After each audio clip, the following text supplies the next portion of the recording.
तो आज हम चालू कर रहे हैं with the fifth chapter of this PT 365 of polity. और ये ओवरऑल इस सीरीज में हमारा फोर्थ लेक्चर है। ठीक है, let's start with the first part, और जो कि इस बार का सबसे इम्पोर्टेंट डेवलपमेंट रहा, that was the chief election commissioner and other election commissioners act 2023। आप लोगों को बैकग्राउंड पता ही होगा। सुप्रीम कोर्ट ने अपना जो जजमेंट दिया था चीफ इलेक्शन कमिश्नर के अपॉइंटमेंट के ऊपर, राइट, उन्होंने उसके अंदर बोला था कि ये जो कमेटी बनेगा इसके अंदर 4 लोग होने चाहिए, right. Prime minister, leader of opposition, कोई यूनियन कैबिनेट मिनिस्टर हो सकता है, इसके अलावा सुप्रीम कोर्ट के चीफ जस्टिस या कोई सुप्रीम कोर्ट के कोई और जज जो है वो उसमें मेंबर होंगे। तो 4 लोगों की कमेटी, इलेक्शन कमेटी की बात करी थी सुप्रीम कोर्ट ने अपने डिसीजन में। लेकिन गवर्नमेंट ने यहाँ पे थोड़ा सा अपना डिस्क्रिशन यूज़ किया और इसको थोड़ा सा चेंज कर दिया इस एक्ट को। ठीक है, तो पहले ये एक्ट देख लेते हैं, फिर थोड़ा सा इलेक्शन कमिश्नर के बारे में भी डिस्कस कर लेंगे। तो यहाँ पे देख लो, the chief election commissioner and other election commissioners appointment condition of services terms of office bill 2023 has receive the assent of the president, मतलब एक्ट बन चुका है। अब इसमें अपॉइंटमेंट की बात करी गई है, किसकी? चीफ इलेक्शन कमिश्नर और इलेक्शन कमिश्नर्स की, राइट। तो they will be appointed by president on the recommendation of a selection committee, right। इनका जो नाम है रिकमेंड किया जाएगा प्रेसिडेंट को फॉर अपॉइंटमेंट। और फर्दर ये जो अपॉइंट नाम सजेस्ट किया गया है this would be done by a selection committee. तो सिलेक्शन कमेटी के कौन कौन मेंबर्स होंगे ये अपने को पता होना चाहिए। तो here you can see the selection committee. यहाँ पे टोटल 3 मेंबर्स बताए गए हैं अंडर दिस एक्ट। पहला होंगे prime minister, who would also be the chairperson of the selection committee. फिर लीडर ऑफ अपोजिशन या leader of the largest opposition party in Lok Sabha. फिर a union cabinet minister to be nominated by the prime minister. ठीक है, कोई भी cabinet minister जो कि prime minister nominate करना चाहे वो इसका पार्ट होंगे, राइट। ये हो गई सिलेक्शन कमेटी की बात।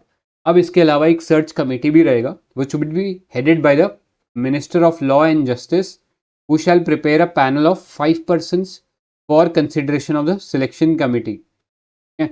तो बेसिकली एक सर्च कमेटी रहेगा जो कि कुछ लोगों को शॉर्टलिस्ट करेगा जो जिनको चीफ इलेक्शन कमिश्नर या इलेक्शन कमिश्नर के लिए अपॉइंट किया जा सकता है। फिर ये जो नाम है सिलेक्शन कमेटी वेट करेगा, वेट मतलब उनको थरो स्क्रूटिनाइज करेगा और फाइनल जो नेम है वो सजेस्ट करेगा। ठीक है, तो क्लियर होना चाहिए कॉन्सेप्ट। सिलेक्शन कमेटी में prime minister, leader of opposition और एक यूनियन कैबिनेट मिनिस्टर होंगे। इसके अलावा सर्च कमेटी होगी which would be headed by ministry of law and justice. वो एक 5 पर्सन का लिस्ट प्रिपेयर करेगा जिससे फाइनली सिलेक्शन कमेटी जो है चेक करके अपॉइंट करेगी। ठीक है, अब बात करते हैं एलिजिबिलिटी क्राइटेरिया। तो यहाँ पे इस एक्ट के अंदर एलिजिबिलिटी क्राइटेरिया भी बताया गया है कि किन पर्सन को चीफ इलेक्शन कमिश्नर या फिर इलेक्शन कमिश्नर की जो पोस्ट है उसके लिए अपॉइंट किया जा सकता है। तो यहाँ पे एलिजिबिलिटी क्राइटेरिया ऐसा है कि any person who are holding और हैव हेल्ड, ठीक है, पहले कभी होल्ड किया है या अभी होल्ड कर रहे हैं, a post equivalent to the rank of a secretary in the government of India. और फिर वो पर्सन इंटीग्रिटी का होना चाहिए, उनको नॉलेज होनी चाहिए in the conduct and management of elections. ठीक है, तो मेन चीज़ यही है कि सेक्रेटरी रैंक से या तो रिटायर हुए हो या फिर सेक्रेटरी रैंक पे अभी होल्ड कर रहे हो, राइट। अब इनकी जो सैलरी होगी that should be equivalent to the salary of a जज ऑफ अ सुप्रीम कोर्ट। ठीक है, तो सुप्रीम कोर्ट के जज के बराबर सैलरी होगी। नेक्स्ट, टर्म ऑफ ऑफिस की बात करें तो यहाँ पे 2 कंडीशंस है।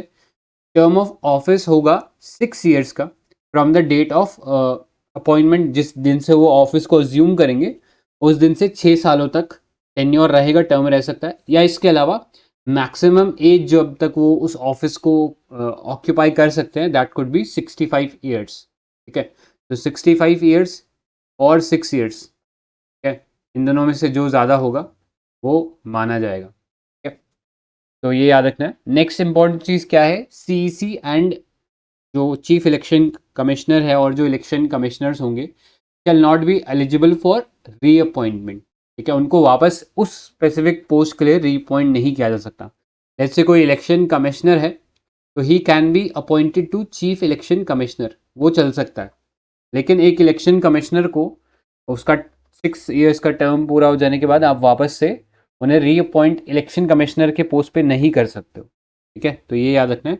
दूसरा एक इंपॉर्टेंट चीज़ है, फॉर एग्जाम्पल कोई इलेक्शन कमिश्नर को चीफ इलेक्शन कमिश्नर अपॉइंट किया गया, तो उसमें जो टर्म ऑफ ऑफिस रहेगा shall not be more than 6 years in aggregate as the EC and CEC. मतलब जो टर्म उन्होंने इलेक्शन कमिश्नर रहते हुए पूरा किया है उसको अगर ऐड करें, वो जो बाकी रिमाइंडर टर्म बच गया 6 years से ज़्यादा नहीं होना चाहिए। यानी अगर ईसी बनते हैं और फिर सीईसी बन जाते हैं तो इस दौरान उन्होंने जितना टाइम ऑक्यूपाई किया उस ऑफिस को, that should not be more than 6 years। ठीक है, यहाँ पे एक कंडीशन है या एक कैच है जो कि आपको पता होना चाहिए। ठीक है, आगे चलते हैं। Conduct of business. तो यहाँ पे सारा जो भी डिसीजन मेकिंग है जनरली यूनानिमसली होना चाहिए, मतलब सबका कंसेंसस होना चाहिए। लेकिन अगर कभी डिस्प्यूट अराइज हो जाती है, डिफरेंस ऑफ ओपिनियन हो जाता है, तो यहाँ पे मेजॉरिटी डिसीजन माना जाएगा, right. Although chief election commissioner यहाँ पे बैठे हुए हैं, लेकिन मेजॉरिटी डिसीजन माना जाएगा, मतलब उनके पास अलग से कोई वेटो नहीं है या कोई कास्टिंग वोट नहीं है, ये चीज़ याद रखनी है। ठीक है, तो जो भी डिसीजन होगा that would be done by majority in case of a dispute. Clear. Let's say अब रिमूवल की बात आती है कि रिमूवल कैसे कर सकते हैं चीफ इलेक्शन कमिश्नर का। तो ये प्रोसेस जो है that is similar to the जज ऑफ सुप्रीम कोर्ट। ठीक है, जज ऑफ सुप्रीम कोर्ट को जैसे रिमूव करते हैं वैसे ही फिर चीफ इलेक्शन कमिश्नर को करना पड़ेगा। नेक्स्ट चीज पता होना चाहिए, an election commissioner can be remove from office upon recommendation of the CEC. ठीक है, तो यहाँ पे एक थोड़ा सा डिफरेंट चीज आपको देखने को मिल रही है कि अगर चीफ इलेक्शन कमिश्नर को हटाना है तो it would be equivalent to the removal of जज ऑफ सुप्रीम कोर्ट, जो कि एक बहुत ही टीडियस प्रोसेस होता है, मतलब उसमें बहुत सारे फॉर्मेलिटीज लगते हैं। कमिटी बैठती है, फिर उसके बाद दोनों हाउस ऑफ द पार्लियामेंट के अंदर उसके ऊपर वोटिंग होती है, राइट। तो वो बहुत ही स्ट्रिक्ट प्रोसेस है। लेकिन अगर इलेक्शन कमिश्नर को हटाना है तो उनको केवल recommendation of chief election commissioner से, उनकी जो भी रिकमेंडेशन होगी उससे उन्हें हटाया जा सकता है। ठीक है, तो ये याद रखना है। इसके अलावा जो चीफ इलेक्शन कमिश्नर होते हैं और जो इलेक्शन कमिश्नर होते हैं may resign at any time by writing to the president. ठीक है, तो ये था नया जो एक्ट बना है regarding the appointment of chief election commissioner and other election commissioners act. इसमें किसी को कोई डाउट है, कोई क्वेश्चन है तो बोलिए। Any doubt in this part?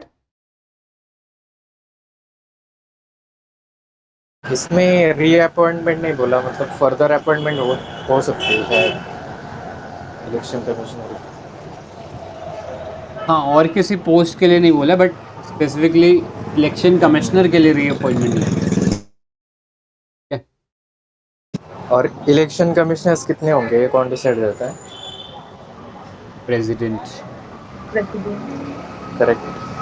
आगे आएगा वैसे ये वाला पार्ट। Okay sir. और यहाँ पे देखो आर्टिकल 324 आपको पता होना चाहिए, इलेक्शन कमीशन के बारे में बात करता है। पार्ट कौन सा है? पार्ट 15 है, राइट, है ना। कॉन्स्टिट्यूशन को हम लोगों ने पार्ट्स में डिवाइड किया हुआ है। तो पार्ट 15 और article 324 talks about election commission of India, जो कि एक ऑटोनॉमस बॉडी है जिसका काम ये है free and fair election conduct कराना, administers union and state elections. ठीक है, इसके अलावा office of the president and vice president, तो इनके जो इलेक्शंस है वो कौन कंडक्ट कराता है? वो इलेक्शन कमीशन ऑफ इंडिया कराती है। ठीक है, इसके अलावा बाकी कोई भी इलेक्शन है तो उसके लिए अलग बॉडी रहेगा, राइट। नेक्स्ट आर्टिकल 324 का जो क्लॉज 2 है वो क्या बात करता है? It talks about that the president is empowered to fix the number of election commissioners other than the chief election commissioner. ठीक है, चीफ इलेक्शन कमिश्नर के अलावा कितने नंबर ऑफ इलेक्शन कमिश्नर्स होंगे ये डिटरमाइन करने का जो काम है ये, या जो पावर है वो प्रेसिडेंट के पास है, जो अभी सर ने एक क्वेश्चन पूछा था, राइट।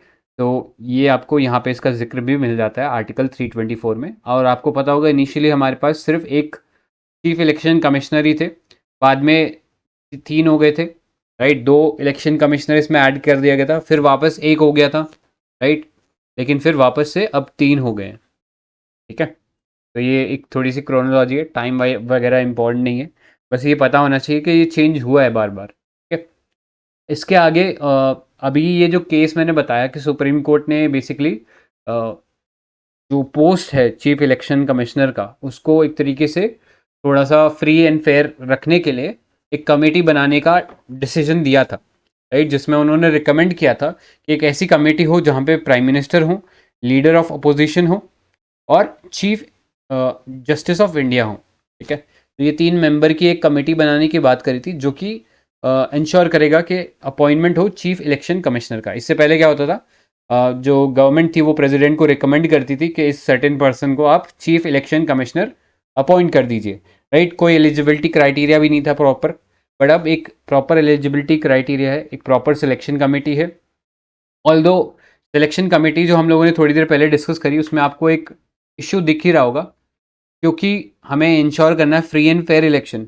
यहाँ पे जो गवर्नमेंट के 2 मेंबर्स हैं, राइट, खुद प्राइम मिनिस्टर और यूनियन कैबिनेट मिनिस्टर, तो ये दोनों गवर्नमेंट का पार्ट है। तो ऐसे में वर्चुअल डी फैक्टो जो डिसीजन मेकिंग का जो पावर है वो कहीं ना कहीं रूलिंग गवर्नमेंट के पास ही है, जो कि जो बेसिकली रिकमेंडेशन था सुप्रीम कोर्ट का, उसमें चीफ जस्टिस ऑफ इंडिया को पोस्ट दिया गया था। राइट, तो कहीं ना कहीं उस चीज़ को डाइल्यूट किया गया है और ये कास्ट करता है, एक बेसिकली शैडो कास्ट करता है, या फिर थोड़ा सा रूलिंग गवर्नमेंट को या रूलिंग जो रिजीम है उसको ये पावर देता है कि वो अपने जो फेवरेबल पर्सन है उन्हें उसके अंदर डाल सके। राइट, तो ये थोड़ा सा चीज़ डिफरेंट हो गया जो सुप्रीम कोर्ट ने रिकमेंड किया था।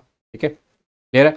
केस का नाम याद रखना, Anoop Barnwal versus union of India case 2023। ठीक है, अभी बहुत रिसेंट ही जजमेंट आया है और उस जजमेंट को बेसिकली ओवरटर्न करने के लिए कहीं ना कहीं गवर्नमेंट ने ये एक्ट को अभी बहुत स्विफ्टली पास कराया है। ठीक है, तो ये था about the appointment of chief election commissioner act. ठीक है, आगे चलते हैं।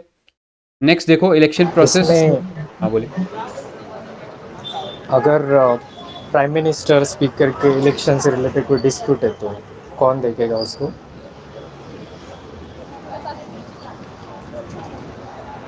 आई मीन किसके पास वो जुरिस्डिक्शन है सॉल्व करने का? Supreme court, high supreme court है ना। Court, election commission? नहीं, ये हाई कोर्ट के पास है क्योंकि एमपी का एमपी का तो हाई इलेक्शन कोर्ट का के, डिस्प्यूट। हाँ एमपी का हाई हाँ, कोर्ट के तो पास है, ये प्रेसिडेंट का एमपी किसके होता पास, है, और प्रेसिडेंट का। Supreme court. Supreme court. तो ये वाला याद रख सकते हो, इंदिरा गांधी का जो डिस्प्यूट हुआ था इलेक्शन का, इफ़ यू रिमेंबर, इमरजेंसी से पहले उनका जो कैंडिडेचर था या जो मेंबरशिप थी पार्लियामेंट की, वो बेसिकली रद्द कर दी गई थी by the Allahabad high court. Right, वहाँ से भी याद रख सकते हो इस चीज़ को। आगे चलते हैं, aspects of election process and reform. तो ये वाला पार्ट थोड़ा सा मेंस ओरिएंटेड ज़्यादा है, बट इसमें से कुछ स्निपेट्स जो हैं आपको पता होना चाहिए, डायरेक्ट डिटेल्स, तो उनको डिस्कस करेंगे हम लोग। तो अभी बेसिकली डिपार्टमेंट रिलेटेड जो पार्लियामेंट्री स्टैंडिंग कमेटी है on personal public grievances and law and justice, उन्होंने बेसिकली रिपोर्ट टेबल किया specific aspect of election process and their reform. मतलब कुछ इश्यूज हैं इलेक्शन प्रोसेस से रिलेटेड, उनका कैसे रिफॉर्मेशन किया जाए उसके बारे में ये रिपोर्ट बात करता है। तो पहला पॉइंट देखो इसमें, कॉमन इलेक्टोरल रूल। राइट, तो आप लोगों ने देखा होगा हमेशा जब भी इलेक्शन होता है तो उसके पहले एक इलेक्टोरल रूल आता है जहाँ पे जो भी एलिजिबल वोटर्स होते हैं उनका एक पूरा का पूरा लिस्ट होता है। ठीक है, उनका पूरा का पूरा एक लेजर या डेटाबेस होता है। राइट, सो अभी इंडिया में 2 टाइप से ये जो इलेक्टोरल रूल्स है ये प्रोड्यूस होते हैं। एक होता है जनरल इलेक्टोरल रूल जो कि ईसीआई बनाता है, इलेक्शन कमीशन ऑफ इंडिया। और ये जो जनरल इलेक्टोरल रूल है कहाँ काम आता है, एमपी के इलेक्शन में और एमएलए के इलेक्शन में, के स्टेट लेजिस्लेटिव के असेंबली इलेक्शन में। इसके अलावा एक सेपरेट इलेक्टोरल रूल बनता है जो कि कौन बनाता है, स्टेट इलेक्शन कमीशन। तो ये किस लिए बनता है, जो म्यूनिसिपल इलेक्शन है, म्यूनिसिपल इलेक्शन या फिर विलेज पंचायत इलेक्शन जो है उनके लिए जो स्टेट का इलेक्शन कमीशन है वो एक डिफरेंट इलेक्टोरल रूल बनाता है। राइट, तो ऐसे में कई बार क्या होता है, कोई पर्सन जो होता है वो किसी विलेज के अंदर इलेक्टोरल रोल में होता है, बट वहाँ के जो लेजिस्लेटिव असेंबली का जो इलेक्शन है उसके अंदर इलेक्टोरल रोल में नहीं होता। राइट, तो अब बात कर रहा है ये जो डिपार्टमेंट की जो पार्लियामेंट्री स्टैंडिंग कमेटी थी उनका रिकमेंडेशन ये था कि एक सिंगल ही बना लो आप, डिफरेंट डिफरेंट इलेक्टोरल रोल मत बनाओ, इसमें ह्यूमन रिसोर्स भी ज़्यादा लगता है, पैसा भी ज़्यादा लगता है। तो इट्स बेटर कि एक ही हम इलेक्टोरल रोल को अपने पास रखें। राइट, तो ये पता होना चाहिए, आर्टिकल 324 का जो क्लॉज 1 है, it empowered the election commission of India to supervise, direct and control the preparation and revision of electoral rules for elections to parliament and state legislatures. तो बाकायदा आर्टिकल 324 का जो क्लॉज 1 है उसमें स्पेसिफिकली लिखा हुआ है कि इलेक्शन कमीशन ऑफ इंडिया का ये रोल है कि वो इंश्योर करेगा कि इलेक्टोरल रूल्स का रिविजन हो, उनका प्रोडक्शन हो, right, before the parliamentary election या जो स्टेट लेजिस्लेशन का जो इलेक्शन होता है उसमें ये इलेक्टोरल रोल तैयार हो। इसके अलावा आर्टिकल 243 के एंड 243 ZA, राइट, ये हम लोगों ने देखा था PRIs के लिए और ये अर्बन लोकल बॉडीज़ के लिए। तो वहाँ पे स्टेट इलेक्शन कमीशन का ये रोल है कि वो इलेक्टोरल रोल्स को प्रोड्यूस करे for the local body election, right. इसके अलावा जो रिप्रेजेंटेशन ऑफ पीपल एक्ट 1950 का, उसके अंदर भी जिक्र मिलता है कि ये इलेक्टोरल रोल्स का हर बार रिविजन होना चाहिए before a parliamentary and assembly constituency election, ठीक है। जब भी इलेक्शन होता है इसीलिए बार बार ये जो एक्सरसाइज होती है इलेक्टोरल रूल्स को रिवाइज करने का, ये बहुत स्विफ्टली इलेक्शन कमीशन जो है वो करने की कोशिश करता है, राइट।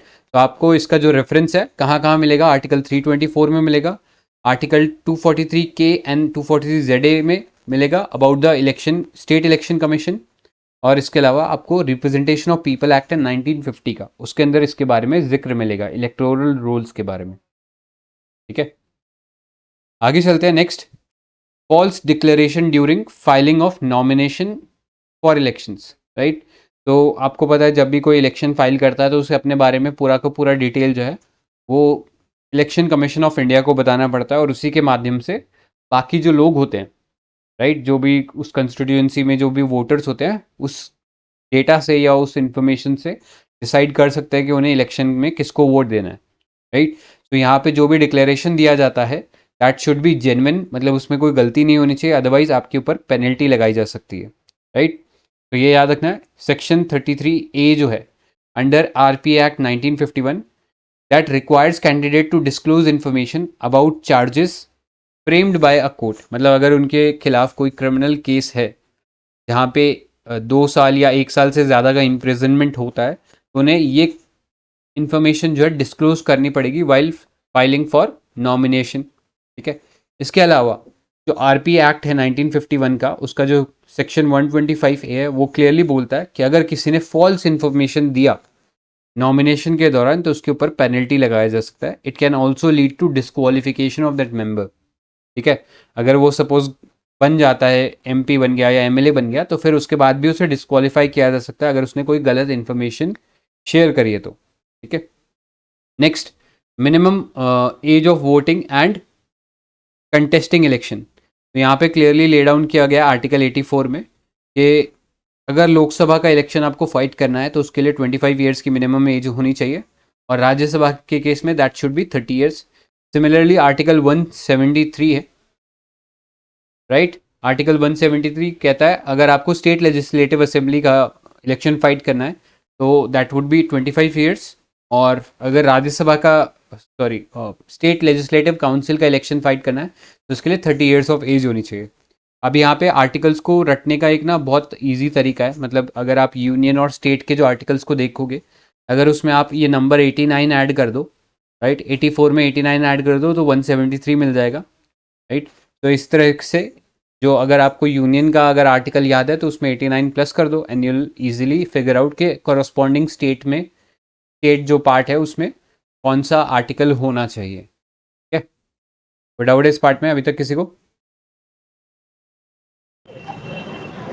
इलेक्शन, अगर लोकसभा इलेक्शन है तो उसकी नोटिफिकेशन कौन इशू करता है? ऑप्शन लोकसभा, है president, election commission, minister of home affairs.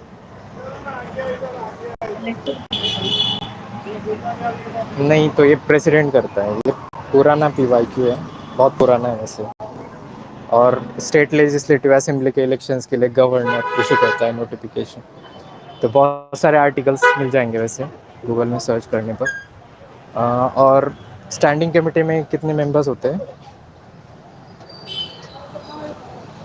31।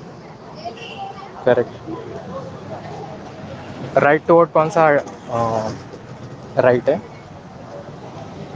Constitutional, legal, traditional. Right. और वो कौन सा अमेंडमेंट था जिसमें 21 से 18 ईयर्स कर दिया था वोटिंग, मतलब एज 61st। लिमिट? करेक्ट।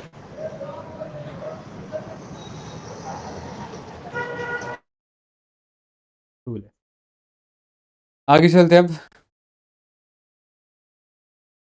अब। सो नेक्स्ट देखो अब article, it is about the simultaneous election. Again mains के लिए इंपॉर्टेंट है, प्रीलिम्स में इसका ज़्यादा कोई सिग्निफिकेंस नहीं है, बस इतना पता होना चाहिए। कमेटी है जिसको हेड कौन कर रहा है, प्रेसिडेंट, जो फॉर्मर प्रेसिडेंट थे रामनाथ कोविंद, वो हेड कर रहे हैं कमेटी को, which will examine the feasibility of simultaneous election और वन नेशन वन इलेक्शन। ठीक है, ये जो डायरेक्टिव चल रहा है, तो मेन एम ये है कि हम सिंक्रोनाइज करें Lok Sabha, state legislative assembly, municipalities और जो पंचायत के इलेक्शन है वो सारे के सारे एक ही दिन हो जाए।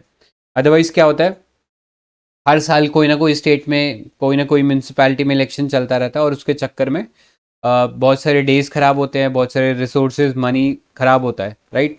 इनफैक्ट गवर्नेंस जो है कहीं ना कहीं स्टैंड स्टिल पे आ जाता है, राइट। तो ये एक आर्ग्यूमेंट है, बट इसके अगेंस्ट भी बहुत सारे आर्ग्यूमेंट है कि भाई फिजिबल नहीं है और जो फेडरलिज्म के खिलाफ होगा, बहुत सारे इश्यूज हैं। बट उतना हमें डीप में नहीं जाना, हमें बस इतना पता होना चाहिए कि एक कमेटी बनाई गई है प्रेसिडेंट रामनाथ कोविंद के अंदर। साइमल्टेनियस इलेक्शन का मतलब क्या है कि जो इलेक्शंस हैं लोकसभा और राज्यसभा के, सॉरी लोकसभा और जो स्टेट लेजिस्लेटिव असेंबली है, इनके एक साथ इलेक्शन अगर हो जाए तो इससे बहुत सारा कंट्री का जो टाइम है और जो मनी है वो बच जाएगा। बस इतना लॉजिक है इसके पीछे। नेक्स्ट चीज़ ये जो साइमल्टेनियस इलेक्शन था इंडिया में ऑलरेडी हो रहा था जब इंडिया आज़ाद हुआ था। तब आपको पता है लोकसभा और राज्यसभा जो स्टेट लेजिस्लेटिव असेंबली के जो इलेक्शन है साथ में हो रहे थे। This system continued until 1967। ठीक है, ये जो पॉइंट है 1967 का, इसे बोलते हैं break down of Congress system. तो यहाँ पे एक्चुअली क्या था, पहले कांग्रेस सेंटर में भी थी और कांग्रेस स्टेट्स में भी थी, राइट। सो बहुत इजीली काम चल रहा था दोनों के बीच में, राइट। लेकिन धीरे धीरे क्या हुआ, 1967 आते आते जो स्टेट्स के ऊपर, जो स्टेट के अंदर जो कांग्रेस गवर्नमेंट थी, उनका जो डोमिनेशन था कम हो गया और नए रीजनल पार्टीज आ गए, राइट। अभी ये नए रीजनल पार्टीज आए तो इनका जो सेंटर में जो कांग्रेस थी उनसे काफ़ी फ्रिक्शन हुआ, जिसके चलते कई बार सरकारें गिरी। और गिरने से क्या हो गया, उनका वापस जब गठन करना था, उनको वापस बनाना भी पड़ा कि हाँ, अगर आपने डिसॉल्व कर दिया है वहाँ पे असेंबली को, आपको एक नया असेंबली बनाना पड़ेगा। आप उसको गवर्नर रूल के अंदर नहीं रख सकते हो परपेचुअली, राइट। सो ऐसे में जो टाइम पीरियड था इन इलेक्शंस का फिर डिफर कर गया आफ्टर 1967। क्लियर। तो इसको बहुत फेमसली पॉलिटिकल साइंस में बोलते हैं ब्रेक डाउन ऑफ कांग्रेस या कांग्रेस सिस्टम। ठीक है, आगे चलते हैं। इसको साइमल्टेनियस इलेक्शन को बहुत सारी कमिटीज़ ने रिकमेंड किया है। एक बहुत फेमस कमेटी है दिनेश गोस्वामी कमेटी, जो इलेक्शन रिफॉर्म से रिलेटेड एक कमेटी थी। जब भी इलेक्शन रिफॉर्म से अगर कभी कमेटी का नाम लिखना हो तो डेफिनेटली दिनेश गोस्वामी कमेटी आपको लिखना चाहिए। इसके अलावा इलेक्शन कमीशन ने भी रिकमेंड किया था 1983 में कि वापस से साइमल्टेनियस इलेक्शन कंडक्ट करा देने चाहिए, राइट। अब एक चीज़ याद रखना, साइमल्टेनियस इलेक्शन का मतलब ये नहीं है कि सारा इलेक्शन एक दिन पे हो जाएगा, राइट। आइडिया बस इतना ही है कि एक साथ जो इलेक्शन है लोकसभा और जो स्टेट लेजिस्लेटिव असेंबली के जो इलेक्शन है एक टाइम पे होने चाहिए, right. They could be number of days, मतलब मल्टीपल डेज में कंडक्ट करा सकते हो, जैसे अभी होता है, राइट, कि अलग अलग फेजेस में अलग अलग स्टेट्स में इलेक्शन होते हैं। लेकिन इंश्योर ये करना है कि हो जाने वो एक साथ चाहिए। ठीक है, अलग अलग करते हैं तो फिर टाइम बहुत वेस्ट होता है। ठीक है, तो ये लॉजिक था। बाकी इसके अलावा आई डोंट थिंक ज़्यादा कुछ इसमें इंपॉर्टेंट है। तो will move ahead next article में। नेक्स्ट आर्टिकल है क्रिमिनलाइजेशन ऑफ पॉलिटिक्स। क्वेश्चन था, सिंपल है वैसे। फ्री एंड फेयर इलेक्शन ये बेसिक स्ट्रक्चर डॉक्ट्रिन का पार्ट है। Yes, correct. In fact free and fair election के चलते ही लॉजिक दिया था कि सुप्रीम कोर्ट ने कि चीफ इलेक्शन कमिश्नर का जो पोस्ट है उसमें एक सिलेक्शन कमेटी होनी चाहिए। मतलब we can not leave chief election commissioner बिल्कुल ओपन एंडेड, राइट। और इनफैक्ट उनका आर्ग्यूमेंट भी ये था कि पिछले ऑलमोस्ट 2 डिकेड से किसी भी चीफ इलेक्शन कमिश्नर्स ने 6 साल का टेन्योर पूरा नहीं किया है, जो कि हाईलाइट करता है कहीं ना कहीं इंडिपेंडेंस या चीफ इलेक्शन कमिश्नर का जो पोस्ट है उसमें कहीं ना कहीं इंडिपेंडेंस की कमी दिखाई देती है, राइट। एनीवेज, आगे चलते हैं। Next topic criminalisation of politics है। ये भी अगेन मेंस पर्सपेक्टिव से ज़्यादा इंपॉर्टेंट है, बस यहाँ पे कमिटीज़ वगैरह का थोड़ा सा देख लेते हैं। तो अभी ये एक रिपोर्ट है, analysis of the sitting MPs from Lok Sabha and Rajya Sabha. कौन निकालता है ये रिपोर्ट को? तो एक एनजीओ है बहुत famous called ADR, association for democratic reforms. ये एडीआर और नेशनल इलेक्शन वॉच, इन दोनों ने मिलकर ये रिपोर्ट निकाली है। जिसमें बेसिकली जो सिटिंग एमपीज हैं उनका जो क्रिमिनल क्या एंटीसीडेंट्स है, मतलब उनका क्रिमिनल ट्रैक रिकॉर्ड कैसा है, वो इस रिपोर्ट के थ्रू पता लगता है। ठीक है, तो यहाँ पे पाया गया कि जो केरला है, केरला से आए हुए जो एमपीज हैं, they had the highest number of criminal cases followed by Bihar and Maharashtra. तो सबसे ज़्यादा क्रिमिनल रिकॉर्ड्स के साथ जो एमपीज आए हैं वो केरला से हैं, फिर बिहार से और फिर महाराष्ट्र से। अब एक चीज़ याद रखना है, बेसिकली क्रिमिनलाइजेशन ऑफ पॉलिटिक्स का मतलब क्या है? तो इसका मतलब ऐसे लोग जिनका क्रिमिनल एंटीसीडेंट है, जो कि लॉ ब्रेकर है, वो पॉलिटिक्स के अंदर एंटर कर जा रहे हैं। ठीक है, तो ये चीज़ क्लियर होना चाहिए। मतलब क्रिमिनल जिनका बैकग्राउंड है वो कहीं ना कहीं डिसीजन मेकिंग में या फिर लेजिस्लेशन में एंटर कर जा रहे हैं और फिर मिनिस्टर बन जा रहे हैं और फिर डिसीजन मेकिंग को नेगेटिवली इन्फ्लुएंस कर रहे हैं। तो इसलिए ये बैड है ये चीज़, राइट। अब इससे रिलेवेंट कमिटीज़ पता होनी चाहिए। एक है आपके पास एन वोरा कमेटी 1993 की, आप सिंपली लिख सकते हो वोरा कमेटी। तो उन्होंने हाईलाइट किया था कि अभी करंटली स्टेट के अंदर हम लोग देख रहे हैं इलेक्शंस के अंदर नेक्सस फॉर्म हो रहा है between criminal gangs, police, bureaucracy and politicians, right. तो ये चीज़ इन्होंने हाईलाइट की थी। इसके अलावा और भी कमिटीज़ थी, जैसे second ARC, second administrative reforms commission, इसके अलावा national commission to review the working of constitution.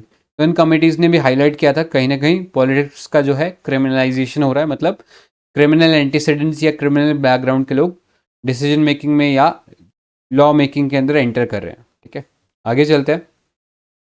अब यहाँ पे थोड़े से वापस रिवाइज कर लेते हैं कुछ एक्ट्स वगैरह। तो आपको पता है रिप्रेजेंटेशन ऑफ पीपल एक्ट 1951 का जो सेक्शन 8 है वो बेसिकली बात करता है कि ऐसा कोई लॉ मेकर है जिसको 2 ईयर से ज़्यादा जेल जो है किसी क्रिमिनल केस में हो गई है। तो ऐसे में जब वो पर्सन जेल से बाहर आता है तो उसके बाद वो डिस्क्वालीफाई हो जाता है up till a period of 6 year, मतलब 6 सालों तक। Upon release from the jail he would remain disqualified for contesting an election. ठीक है, तो you have to remember this कि जब उसका जो पनिशमेंट का जो टाइम पीरियड है वो ओवर हो जाएगा, तब उसके बाद से 6 साल है वो उसका कूलिंग ऑफ पीरियड रहेगा। नेक्स्ट सेक्शन 8 का जो क्लॉज 4 है of the representation of people act 1951, उसमें एक क्लॉज डाला गया था to protect these politicians with criminal antecedent, या जिनको कन्विक्शन हो गया था 2 साल से ज़्यादा, उनको प्रोटेक्ट करने के लिए एक प्रोविजन डाला गया कि लेट्स से अगर आप 3 महीने के अंदर अंदर जो कोर्ट का जो डिसीजन है या जो कन्विक्शन था या सेंटेंस था उसे अपील कर देते हो in a higher court within 3 months, then you can remain an MP और MLA या MLC, आप रह सकते हो। हाउएवर सुप्रीम कोर्ट ने इस क्लॉज को बेसिकली अनकॉन्स्टिट्यूशनल डिक्लेयर कर दिया in the famous lily Thomas case of 2013। तो याद रखना, लिली थॉमस केस में ये वाला जो प्रोविज़न था जहाँ पे नेताओं को ये प्रोविज़न या पावर मिला हुआ था कि वो अपील करें जजमेंट को within 3 months, right, in a higher court. तो ऐसे में वो कंटिन्यू रह सकते थे MP और MLA बने हुए while they were fighting against the decision of the court, या जो भी सेंटेंस था जब तक उसका डिसीजन को वो फाइट करे तब तक वो MP MLA बन के रह सकते थे। और ये डिसीजन को स्ट्रक डाउन किस में किया गया? Lily Thomas versus union of India case 2013 में। This section was declared unconstitutional, यानी इसको नल एंड वॉइड डिक्लेयर कर दिया गया। ठीक है, सिमिलरली कुछ और इंपॉर्टेंट जुडिशियल केसेस जो हमें पता होना चाहिए। पहला था union of India versus ADR 2002 का ये केस था। तो यहाँ पे क्या बोला? सुप्रीम कोर्ट ने क्लियरली ले डाउन किया that electors have the right to be informed about the antecedent of candidates. ठीक है, तो यहाँ पे क्लियरली बोला गया था जो पॉलिटिशियंस हैं उनको बेसिकली बताना चाहिए इलेक्टर्स को कि अगर उनके प्रीवियस कोई क्रिमिनल एंटीसीडेंट है या क्रिमिनल बैकग्राउंड है, जिससे कि जो वोटर है वो एक इन्फॉर्म्ड डिसीजन ले पाएगा, राइट। तो this was considered to be a fundamental right. ठीक है, अंडर आर्टिकल 19, अंडर आर्टिकल 19 का जो 1 है freedom to speech and expression, उसके अंदर राइट टू बी इन्फॉर्म्ड भी आता है। तो ऐसे में अगर वोटर्स को पता ही नहीं होगा तो वो इन्फॉर्म्ड डिसीजन नहीं ले पाएंगे, राइट। सो ये माना गया कि जो लोग हैं उन्हें पता होना चाहिए अबाउट द क्रिमिनल एंटीसीडेंट्स। ये केस था 2002 का union of India versus ADR। Next 2004 के अंदर PUCL versus union of India का एक केस था जिसमें सुप्रीम कोर्ट ने डिक्लेयर किया सेक्शन 33B। तो अगेन गवर्नमेंट ने कहीं ना कहीं जो पॉलिटिशियंस थे उनको बचाने के लिए एक नया सेक्शन ऐड किया था 33B, जिसमें केवल ये बोला गया था कि सिर्फ उतनी ही इंफॉर्मेशन देनी है किसी भी कैंडिडेट को जो कि इलेक्शन फाइट कर रहा है, जो कि RPA एक्ट के अंदर लिखी है, रिप्रेजेंटेशन ऑफ पीपल एक्ट के अंदर जितना चीज़ लिखा हुआ है बस उतना ही इन्फॉर्मेशन देना है। इसके अलावा भले ही किसी कोर्ट ने कोई डिसीजन दिया है कि ये इन्फॉर्मेशन भी शेयर करो, तो वो शेयर करने की ज़रूरत नहीं है। ये सेक्शन 33B के अंदर बोला गया था। फिर सुप्रीम कोर्ट ने इसको भी स्ट्रक डाउन कर दिया गया, बोला that this is against the right to be informed. ठीक है, नेक्स्ट है आपके पास public interest foundation versus union of India. इसमें सुप्रीम कोर्ट ने ऑर्डर किया कि पॉलिटिकल पार्टीज को पब्लिश करना चाहिए जिन भी कैंडिडेट्स का क्रिमिनल बैकग्राउंड है, तो उन्हें प्रोमिनेंटली पब्लिश करना चाहिए वो background in websites, social media handles and newspaper. ठीक है, लेकिन पॉलिटिकल पार्टीज अभी भी ये करती हुई प्रॉपरली देख नहीं रही। इनफैक्ट इसी का ही एक आगे इसी चीज़ को हाईलाइट करते हुए सुप्रीम कोर्ट में एक और केस आया, Ram Babu Singh Thakur versus Sunil Arora 2020। The supreme court directed election commission to report supreme court any non compliance by political parties. ठीक है, तो ये केसेस आप कोट कर सकते हो, जिसमें से लिली थॉमस और PUCL और ADR वाला जो केस है काफ़ी ज़्यादा इंपॉर्टेंट है। ठीक है, कोई डाउट है किसी को अभी तक? ठीक है, फिर आगे चलते हैं। Cool है। आगे चलते हैं और इस साल का अभी सबसे लेटेस्ट डेवलपमेंट 15 फरवरी को ये नया डिसीजन जो था वो आया था। आपको पता ही होगा, इलेक्टोरल बॉन्ड्स को अनकॉन्स्टिट्यूशनल डिक्लेयर कर दिया गया, राइट। तो ये न्यूज़ PT वालों ने छापा ज़रूर, लेकिन अब पुराना हो गया है, right.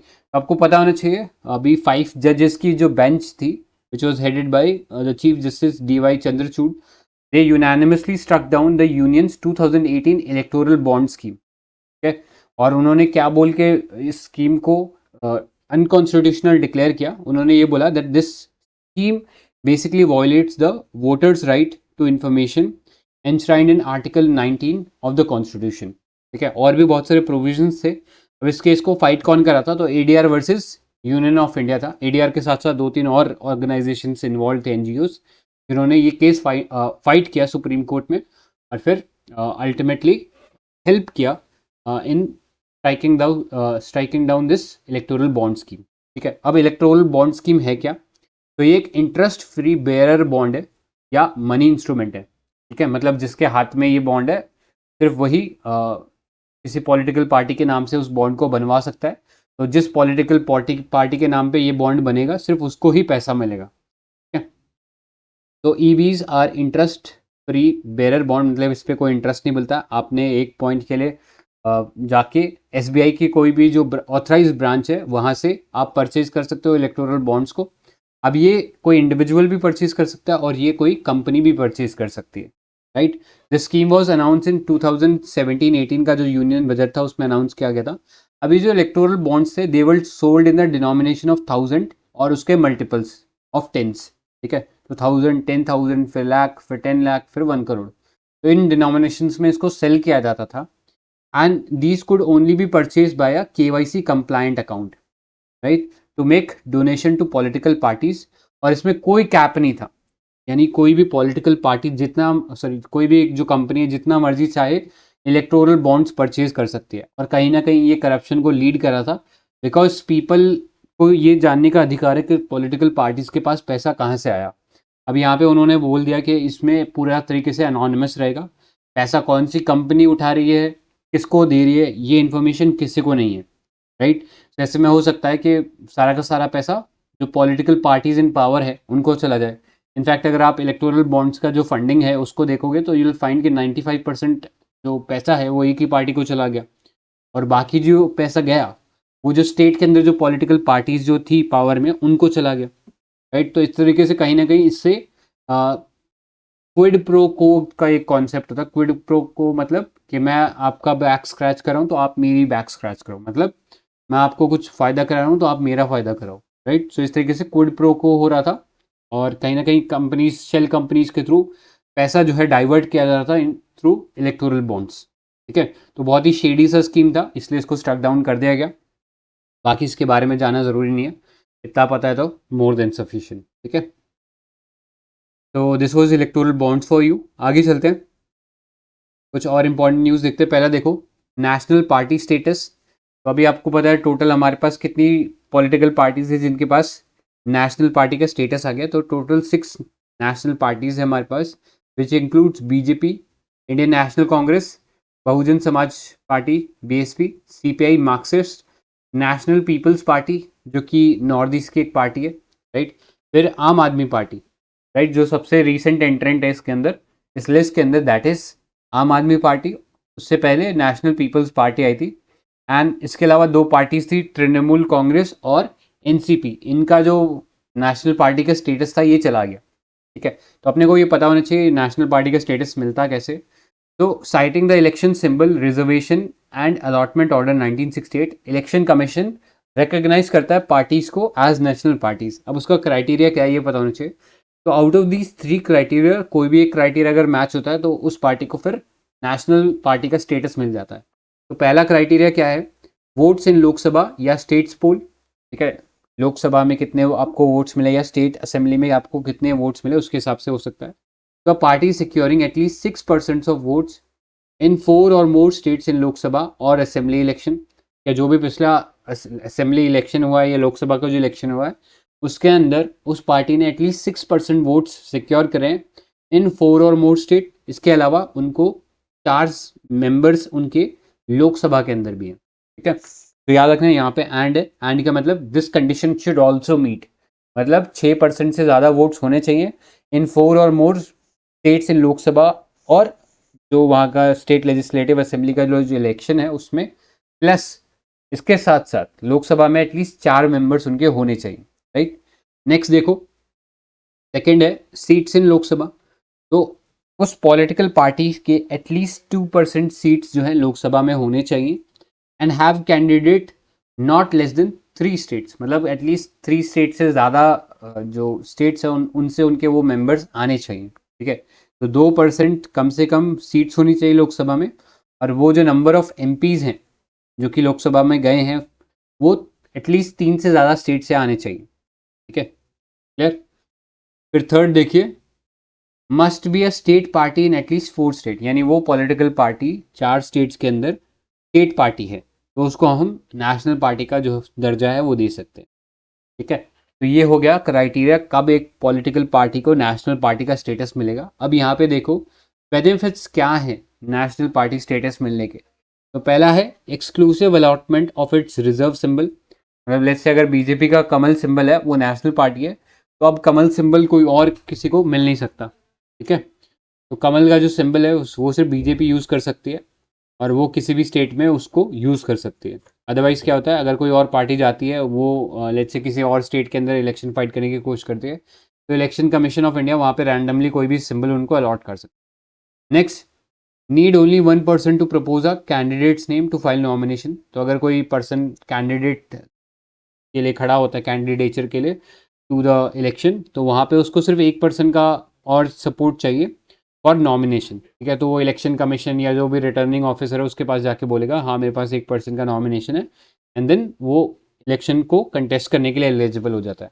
Next, get broadcast facility over Akashvani and Doordarshan during general election, मतलब उनको एयर टाइम मिलता है, air time in the sense कि वो दूरदर्शन जो है या जो डीडी नेशनल है या जो ऑल इंडिया रेडियो उनके ऊपर उन्हें कुछ स्पेसिफिक टाइम मिलेगा जहाँ पे वो एक्चुअली में अपना जो भी प्रमोशन है वो कर सकते हैं। इसके अलावा कैन हैव 40 स्टार कैंपेनर्स, आगे स्टडी करेंगे स्टार कैंपेनर्स क्या होता है। तो ये पता होना चाहिए नेशनल पार्टी को 40 स्टार कैंपेनर्स बनते हैं, बाकी इसके अलावा जो छोटी मोटी पार्टीज होती हैं उनको केवल 20 स्टार कैंपेनर्स मिलते हैं, ठीक है, ये पता होना चाहिए। नेक्स्ट बात करें स्टार कैंपेनर्स की। तो election of commission of India basically ये रिकग्नाइज करता है कुछ इंडिविजुअल्स को फ्रॉम सर्टेन पार्टी या स्टार कैंपेनर्स, जो वो जो पॉलिटिकल पार्टीज है या उसके कैंडिडेट्स के बिहाव पे पोलिंग या जो लोग हैं लोकल जो एरिया है उसमें इन्फ्लुएंस करने आते हैं, ठीक है। तो इनके लिए भी एक मॉडल कोड ऑफ कंडक्ट जो है उसके साथ अलाइन इनको करना चाहिए, तो ऐसा डायरेक्शन जो है इलेक्शन कमीशन ऑफ इंडिया ने दिया। तो स्टार कैंपेनर्स क्या होता है? They are nominated by political party to campaign in each set of constituency for a specified duration. ठीक है, अभी तक कोई लॉ नहीं है जो कि गवर्न करता है स्टार कैंपेनर्स के कॉन्डक्ट को, राइट। तो एक तो ये चीज़ पता होनी चाहिए। फिर जैसे ही इलेक्शन का जो डेट आ जाता है, उसका नोटिफिकेशन आ जाता है इलेक्शन का, तो हर पॉलिटिकल पार्टी को अपना जो स्टार कैंपेनर का जो लिस्ट है, they have to communicate it to the chief electoral officer under the RP act 1951। उसके अंदर उन्हें पहले ही बताना पड़ेगा चीफ इलेक्टोरल ऑफिसर को कि उनकी तरफ से कौन कौन स्टार कैंपेनर है। तो ये star campaigner for example let's say Yogi Adityanath BJP के लिए एक स्टार कैंपेनर हो सकते हैं। तो किसी कैंडिडेट के बिहाफ पे उधर जो पोलिंग है उसमें जो इलेक्शन कैंपेन है उसमें आ सकते हैं। तो ऐसे में जब वो आते हैं तो ऑब्वियस सी बात है, स्टार कैंपेनर आता है तो वो काफ़ी खर्चा होता है, स्टेज वगैरह लगते हैं, रैलीज वगैरह होती हैं। तो ऐसे में जो खर्चा होता है that would not be accounted as part of the expenditure by the candidate. ठीक है, ये पता होना चाहिए, राइट। आगे डिस्कस भी करेंगे हम लोग। एक सर्टेन अमाउंट तक ही आप इलेक्शन में एक्सपेंडिचर कर सकते हो। फॉर एमपी इलेक्शन ये जो खर्चा है that is around 70 to 95 lakh. For MLA election it is around 80 to 40 lakh. इससे ज़्यादा अगर कोई इलेक्शन करता है, सॉरी इससे ज़्यादा कोई अगर एक्सपेंडिचर करता है तो फिर उसको हम लोग डिस्क्वालीफाई कर सकते हैं। ऑल्दो रियलिटी में इससे ज़्यादा ही होता है, बट ऑन पेपर वो किसी ना किसी तरीके से इसके अंडर दिखा देते हैं। ठीक है, कोई डाउट है यहाँ तक किसी को?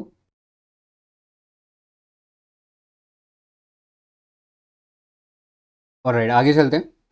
नेक्स्ट फ्रीबीज वाला टॉपिक है, बट ये अगेन कोई काम का नहीं है। सबको पता है फ्रीबीज मतलब कुछ आप सस्ते में चीज़ें दे रहे हो जिनका कोई रैशनल कोई पॉइंट ऑफ व्यू नहीं है। मतलब कुछ भी दे दिया, टीवी दे दिया, प्रेशर कुकर दे दिया, दारू दे दिया, है ना, पेट्रोल दे दिया फ्री में। तो ये सब चीज़ों को रैशनल नहीं है, और अगेन ये टॉपिक कोई काम का नहीं है, मेंस के लिए इंपॉर्टेंट होगा। फिर आगे चलो, नेक्स्ट देखो पोल एक्सपेंडिचर। तो article 70 section 77 of the RP act 1951 clearly lays down कि कैंडिडेट्स को मेंटेन करना है एक अमाउंट ऑफ एक्सपेंडिचर। ठीक है, अब ये अमाउंट ऑफ एक्सपेंडिचर कहाँ से कहाँ तक लागू हो? From the date on which he or she has been nominated till the date of declaration of result. मतलब जिस दिन उसने नॉमिनेशन फाइल कर दिया, जिस दिन उसने नॉमिनेशन फाइल कर दिया और वहाँ से लेकर जो रिजल्ट का जो डे है उस दिन तक जो भी खर्चा होता है वो सब इसके अंदर अकाउंट किया जाएगा। ठीक है, तो अगर कोई पर्सन या कोई कैंडिडेट इस मैक्सिमम लिमिट को क्रॉस कर देता है तो ये रिगार्डेड होगा as a corrupt practice under the section 123 of RP act 1951। ठीक है, तो ये चीज़ याद रखना इंपॉर्टेंट है। आगे चलते हैं, इलेक्टोरल लिटरेसी अगेन कोई काम का नहीं है हमारे लिए, so we can skip that. आगे चलो, नेक्स्ट है enabling communication on real time environment encore. तो इलेक्शन कमीशन ने एक इन हाउस सॉफ्टवेयर बनाया for complete candidate and election management process, जिसका नाम है जिसको हम इनकोर के नाम से जानते हैं। तो ये एक एंड टू एंड एप्लीकेशन है। मतलब रिटर्निंग ऑफिसर जो होता है, जो कि बेसिकली कंस्टिट्यूएंसी में जो भी इलेक्शन प्रोसेस है को मैनेज करता है, तो उसके पास एक तरीके से सारा जो जितना भी वोट्स पोल हुए उसका सारा का सारा डेटा टैबुलेटेड फॉर्म में आ जाएगा, उसके साथ उसको मिल जाएगा। इसके अलावा इस एप्लीकेशन के अंदर एक एनकोर स्क्रूटनी एप्लीकेशन भी है जो कि अलाउ करता है रिटर्निंग ऑफिसर को to scrutinise the nomination filed by candidates online. ठीक है, जो भी उन्होंने नॉमिनेशन दिया है उसमें जो भी फॉर्म रख डिटेल्स फिल करिए उसको रिटर्निंग ऑफिसर स्क्रूटनाइज कर सकता है।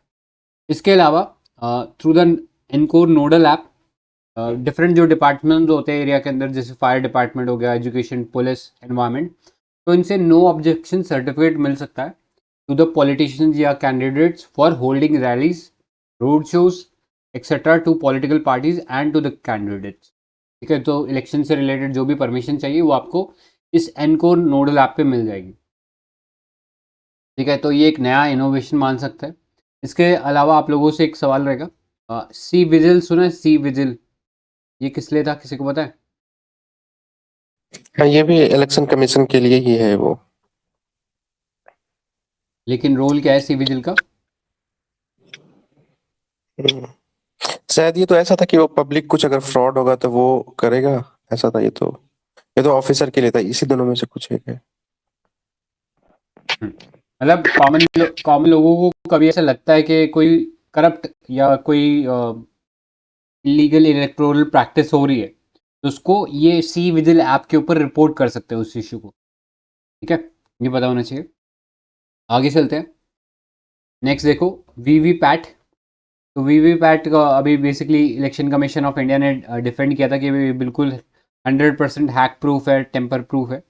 तो ये याद रखो, rule 56D and rule 49MA of the conduct of election rule 1961 provide for redressal of EVM VVPAT process verification related concern express bye a voter. ठीक है, तो आपके पास ये राइट है। अगर आपको लगता है कि वीवीपैट में कुछ गड़बड़ है, तो आपके पास पूरा राइट है कि आप उसका प्रॉपर वेरिफिकेशन कराओ। ठीक है, तो वोटर के पास ये राइट है अंडर द इलेक्शन रूल 1961। अब वीवीपैट के बारे में जान लो। It allows the voter to see a printed slip for 7 second showing the serial number, name and symbol of the chosen candidate. तो जैसे ही आप ईवीएम मशीन के ऊपर जाते हो, राइट, उस पर जो भी आपको सिंबल दबाना है वो आप दबाओगे, तो वो जो मशीन का जो भी डेटा है ईवीएम का, वो हो जाएगा वीवीपैट में। और वीवीपैट में आपको क्या दिखाई देगा? आपको उसमें दिखाई देगा जिस भी पार्टी का आपने एक्चुअली बटन प्रेस किया था, उसका जो भी इंफॉर्मेशन आपको उस वीवीपैट में देखने को मिल जाएगा। ठीक है, तो इससे आप वेरीफाई कर सकते हो कि एक्चुअली आपने जिसको वोट दिया है उसी को वोट गया है। बाद में क्या होता है, जो टोटल वोट्स है ईवीएम में और जो टोटल पर्चियां हैं जो वीवीपैट में उसके कॉरस्पॉन्डिंग निकली है, उनको मैच किया जाता है। हाउएवर ये जो मैचिंग है बहुत कम एरियाज में होती है, अराउंड 1% ही मैचिंग होती है, ज़्यादा मैच नहीं करते। रैंडमली कहीं पे जाके ईवीएम और वीवीपैट को मैच कर लिया जाता है फॉर एंश्योरिंग डेटा फिडिलिटी। मतलब डेटा जो आया है एक्चुअली ईवीएम और वीवीपैट के अंदर, दिस इज सिंक्रोनस या करेक्ट। ठीक है, उसमें कोई हैकिंग वगैरह नहीं हुई है या मशीन में कोई खराबी नहीं है। Right, clear? इतने पार्ट में कोई डाउट है किसी को? आगे चलते हैं अब। तो नेक्स्ट पार्ट जो है हमारे लिए एक्ट्स वाला रहने वाला है। राइट, जो रिसेंट अमेंडमेंट्स आए हैं, एक्ट्स आए हैं, उनके बारे में देखते हैं। पहला देखिए, नारी शक्ति वंदन कॉन्स्टिट्यूशन 106 अमेंडमेंट एक्ट। ठीक है, 106 अगर आपसे अमेंडमेंट एक्ट पूछा जाए तो आपको पता होना चाहिए दिस इज द नारी शक्ति वंदन एक्ट ऑफ 2023। ठीक है, अब इससे एक्ट से हुआ क्या है? 106 एक्ट से 1/3 of the seats have been reserved to women in Lok Sabha, State Assembly and NCT of Delhi। ठीक है, जो दिल्ली का जो स्टेट लेजिस्लेचर है प्लस जो स्टेट असेंबली है बाकी स्टेट में और लोकसभा में, अब वुमेन के लिए सीट 1/3 जो सीट्स है वो रिजर्व हो गए। ये आपको पता होना चाहिए। नेक्स्ट बात करें अब इसके थ्रू कौन कौन से आर्टिकल अमेंड हुए हैं। तो कल हम लोगों ने दिल्ली के बारे में पढ़ा था, तो वहाँ से आपको पता है आर्टिकल 239 जो कैपिटल AA है, that is about the legislative assembly of Delhi. तो उसके अंदर चेंज करना पड़ेगा क्योंकि 1/3 सीट्स आप रिजर्व करना चाहते हो दिल्ली असेंबली में। इसके अलावा आर्टिकल 330A एंड 332A इनके अंदर भी चेंज किया ताकि स्टेट जो लेजिस्लेटिव असेंबली है और जो लोकसभा है उसके अंदर 1/3 सीट्स को रिजर्व किया जा सके। ठीक है, तो याद रखना कहाँ का सीट रिजर्व हुई है, स्टेट लेजिस्लेटिव असेंबलीज में और लोकसभा में। और इसके अलावा जो दिल्ली की असेंबली है उसके अंदर जो वुमेन के लिए रिजर्वेशन दिया गया है क्लियरली। ठीक है, नेक्स्ट अब एक इसमें इंपॉर्टेंट डिटेल है। अब ये एक्सरसाइज जो है 1/3 सीट रिजर्व करने की, इसको कैसे इंप्लीमेंट किया जाएगा इसके बारे में पता होना चाहिए।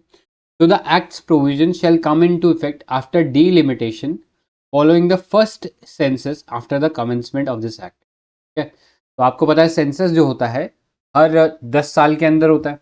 राइट, तो अभी जो सेंसस है उसका डेटा आना था 2021 का, लेकिन अभी तक वो कंप्लीट ही नहीं हो पाया ड्यू टू कोविड और बाद में बहुत सारे और इश्यूज जनरेट हुए। राइट, तो अब जो नेक्स्ट सेंसस होगा उसके बेस पे जो डीलिमिटेशन एक्सरसाइज होगी उसके बाद एक्चुअली 1/3 रिजर्वेशन इम्प्लीमेंटेशन आएगा। राइट, सो अभी 5-6 सालों का टाइम है, उसके बाद हमें एक्चुअली वुमेन का ये जो रिजर्वेशन है इम्प्लीमेंट होते हुए दिखेगा। राइट, सो अभी बहुत दूर है ये। नेक्स्ट चीज़, इसमें एक सनसेट क्लॉज है। सनसेट क्लॉज मतलब एक सर्टेन कंडीशन के बाद ये जो रिजर्वेशन है ये ख़त्म हो जाएगा। तो ये इसमें टाइम पीरियड दिया गया है एक्सपायरेशन ऑफ 15 ईयर्स, मतलब जब से ये लगेगा उसके 15 सालों तक ही एग्जिस्ट करेगा, उसके बाद ऑटोमेटिकली ये जो रिजर्वेशन है ये ख़त्म हो जाएगा। हाउएवर पार्लियामेंट में बाय अ लॉ एक्सटेंडेड। ठीक है, जैसे आपको पता है SC ST का जो रिजर्वेशन था वो भी एक लिमिटेड टाइम के लिए ही था, लेकिन धीरे धीरे उसे जो सब्सिक्वेंट गवर्नमेंट थी उसे बढ़ाती गई, right. Next, periodic rotation of the seats, यानी हर साल या हर इलेक्शन में जो सीट्स रिजर्व्ड है वुमेन के लिए वो हर बार चेंज होगी। ऐसा नहीं होगा कि सिर्फ वुमेन्स के लिए एक ही जगह से सीट रिजर्व्ड होगी, तो हर बार चेंज होता रहेगा, ये रोटेशन बेसिस पे चलता रहेगा।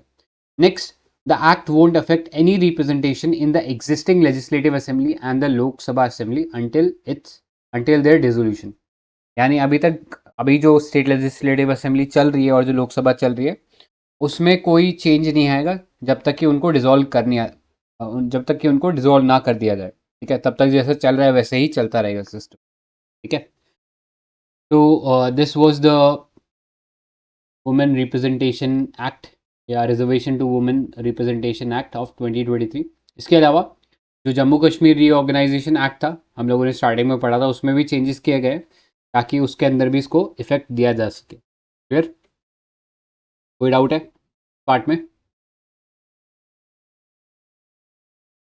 ठीक है, तो कल आप लोगों को याद ही होगा हम लोगों ने डिस्कस किया था कि पंचायत और म्यूनसिपैलिटीज जो अर्बन लोकल बॉडीज है उनके अंदर ऑलरेडी 1/3 सीट्स रिजर्व है for the women according to the 73rd and 74th constitutional amendment act, ठीक है। उसके बाद में कई सालों से कोशिश हो रही थी कि लोकसभा में और स्टेट लेजिस्लेटिव असेंबली में इसको डाला जाए, लेकिन हर बार ये फेल हो गया, ठीक है।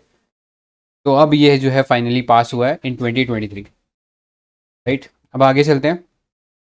नेक्स्ट है multi state cooperative society act 2023, इसके बारे में पता होना चाहिए। तो as you know 97 constitutional amendment act था 2011 का। इसके through right to form cooperative society was made a fundamental right, ठीक है। वैसे तो आपको पता है ये आपको जो प्रोविजन है डायरेक्टिव प्रिंसिपल में भी मिलता है आर्टिकल 43B के अंदर। बेसिकली राइट टू फॉर्म जो कोऑपरेटिव सोसाइटी है ये एक DPSP है, लेकिन उसे एक्चुअली फंडामेंटल राइट बनाने के लिए 97 कॉन्स्टिट्यूशनल अमेंडमेंट एक्ट आया था 2011 में। बाद में सुप्रीम कोर्ट ने इसके कुछ प्रोविजंस को स्ट्रक डाउन कर दिया बिकॉज ये जो स्टेट की पावर था उसको यूसर्प कर रहा था या उसको सब्ज्यूम कर रहा था सेंटर, ठीक है। तो इसलिए उस पार्ट को स्ट्रक डाउन कर दिया गया। For that reason cooperative societies को वापस री करने के लिए और उसको और ज़्यादा एम्पावर करने के लिए और उसमें अंदर रिफॉर्म लाने के लिए नया ये जो एक्ट है इसको लाया गया था, ठीक है। तो ये पता होना चाहिए multi state cooperative society act 2023 इसी चीज़ को ध्यान में रखते हुए लाया गया था। अब इसके फीचर क्या क्या है ये पता होना चाहिए। तो पहला है establishment of cooperative election authority. Cooperatives क्या होते हैं, उनमें बहुत सारे लोग जो हैं वो साथ में आते हैं कॉमन इंटरेस्ट के लिए और अपने इंटरेस्ट के लिए पैसे मिलाते हैं और उससे या तो कोई बिजनेस या फिर कोई बैंकिंग ऑपरेशन कर सकते हैं, ठीक है। लेकिन क्या होता है इनके अंदर जनरली जो पॉलिटिशियंस होते हैं वो घुस के बैठ जाते हैं और फिर निकलते ही नहीं है। ज़्यादातर आप जो कोऑपरेटिव देखोगे उनमें कोई ना कोई पॉलिटिशियन मिलेगा आपको, राइट। फिर उनमें इलेक्शन प्रॉपर नहीं होते, राइट। बहुत सारी धांधली होती है, ट्रांसपेरेंसी कम होती है। तो उस चीज़ को एड्रेस करने के लिए एक कोऑपरेटिव इलेक्शन अथॉरिटी बनाया गया जो कि ये इंश्योर करेगा कि रेगुलरली इलेक्शन हो इन कोऑपरेटिव बॉडीज़ में। It will consist of a chairperson, vice chairperson and 3 members appointed by central government, ठीक है। कौन अपॉइंट करेगा इसमें मेंबर्स को? तो सेंट्रल गवर्नमेंट अपॉइंट करेगी, ठीक है। फिर amalgamation and division of cooperative society. Let's say अगर कोई cooperative society state cooperative society है वो मर्ज करना चाहती है with multi state cooperative society, तो वो भी पॉसिबल होगा अंडर दिस एक्ट, ठीक है। तो एक चीज़ याद रखनी है, अगर वैसे अगर हम बोले कोऑपरेटिव सोसाइटी अगर किसी एक सिंगल स्टेट में है तो वो किसके अंडर आती है? वो स्टेट गवर्नमेंट के अंडर आती है। लेकिन अगर कोई ऐसी कोऑपरेटिव सोसाइटी है जो मल्टी स्टेट में काम करी है तो वो फिर सेंट्रल गवर्नमेंट के परव्यू के अंडर आ जाती है, ठीक है। नेक्स्ट है central cooperative rehabilitation reconstruction and development fund, जिसके थ्रू इस फंड के थ्रू जो भी मल्टी स्टेट कोऑपरेटिव जो कि अच्छे से परफॉर्म नहीं कर रही है या उनकी बैलेंस शीट खराब है उनको थोड़ा पैसा दिया जाएगा ताकि उन्हें वापस रिवाइव करा जा सके, ठीक है। Next, restriction of on redemption of government share holding. तो अगर किसी गवर्नमेंट चाहे सेंटर है चाहे स्टेट है उनका कोई शेयर है किसी भी कोऑपरेटिव में तो it can not be redeemed until बाकी शेयर होल्डर उसे अप्रूव ना कर दे, ठीक है। नेक्स्ट है रिड्रेसल ऑफ कंप्लेंट्स। तो अगर कोई कंप्लेंट होती है कोऑपरेटिव्स के फंक्शनिंग को लेके तो सेंट्रल गवर्नमेंट एक कोऑपरेटिव ओम्बड्समैन बना सकता है। ये मल्टीपल ओम्बड्समैन भी हो सकते हैं विद स्पेसिफिक टेरिटोरियल जुरिडिक्शन, मतलब हो सकता है एक एरिया में एक ओम्बड्समैन हो, ऐसे मल्टीपल ओम्बड्समैन बना देंगे। और लेट्स से अगर किसी ओम्बड्समैन के खिलाफ आपको अपील करनी है, तो वो अपील जो है that would lie with the central registrar. ठीक है, तो जो सेंट्रल गवर्नमेंट है वो एक सेंट्रल रजिस्ट्रार रखेगा जो कि ये मल्टीपल स्टेट कोऑपरेटिव्स को मैनेज करता है, तो उसके पास आप जाके अपील कर सकते हो। Next, composition of board of directors. तो क्लियरली लिखा हुआ है इसमें कि जो भी मल्टी स्टेट कोऑपरेटिव्स होंगे या जो सोसाइटीज़ होंगे उसके अंदर मैक्सिमम 21 डायरेक्टर्स हो सकते हैं, इससे ज़्यादा डायरेक्टर आपको बनाने नहीं है। नेक्स्ट, इसके अंदर आपको ये इंश्योर करना है एटलीस्ट एक शेड्यूल कास्ट हो, एक शेड्यूल ट्राइब का मेंबर हो, राइट, ये चीज़ इंश्योर करनी है। इसके अलावा 2 वुमेन मेंबर्स भी हों, राइट। कोई भी जो कोऑपरेटिव्स हैं मल्टी स्टेट कोऑपरेटिव, उनमें 21 डायरेक्टर्स हो सकते हैं मैक्सिमम, और उसमें यह इंश्योर करना है एटलीस्ट 2 वुमेन हो, एक शेड्यूल कास्ट हो एटलीस्ट, और एक शेड्यूल ट्राइब का मेंबर हो, राइट। तो this was the new multi state cooperative act. अभी थोड़ा सा एक डिटेल आपको पता होनी चाहिए, सबसे ज़्यादा कोऑपरेटिव्स कहाँ हैं, तो that is Maharashtra, that is followed by Uttar Pradesh. ठीक है, तो बहुत ज़्यादा कोऑपरेटिव्स महाराष्ट्र में, इनफैक्ट आपको पता भी होगा कि बहुत ज़्यादा स्ट्रॉन्ग कोऑपरेटिव मूवमेंट है महाराष्ट्र के अंदर। ठीक है, तो ये याद रखना। अगेन रिपीट कर रहा हूँ, कोऑपरेटिव्स जो होते हैं ये स्टेट सब्जेक्ट होते हैं, एंड कोऑपरेटिव्स होते क्या, बेसिकली वॉलंटरी एसोसिएशन है पीपल का, जिनका एक कॉमन इंटरेस्ट है और एक दूसरे का इकोनॉमिक बेनिफिट करने के लिए वो साथ में आते हैं। ठीक है, अगर वैसे बात करें तो 7th शेड्यूल के अंदर कोऑपरेटिव्स अगर एक सिंगल स्टेट में तो they fall under the state list, right. अगर मल्टीपल स्टेट में तो फिर वो सेंटर के अंडर आ जाएंगे। फिर आर्टिकल जो 19 है उसका जो सब क्लॉज सी है वो बात करता है कि राइट टू फॉर्म एसोसिएशन एक फंडामेंटल राइट है, और उसी के under right to form cooperative भी by the virtue of it becomes a fundamental right. ठीक है, इसके अलावा जो पार्ट 9B है और जो आर्टिकल 243ZH से लेके 243ZT है of the constitution of India, वो बात करता है कोऑपरेटिव्स के बारे में। ठीक है, यहाँ तक किसी को कोई डाउट है, कोई क्वेश्चन है तो पूछिए।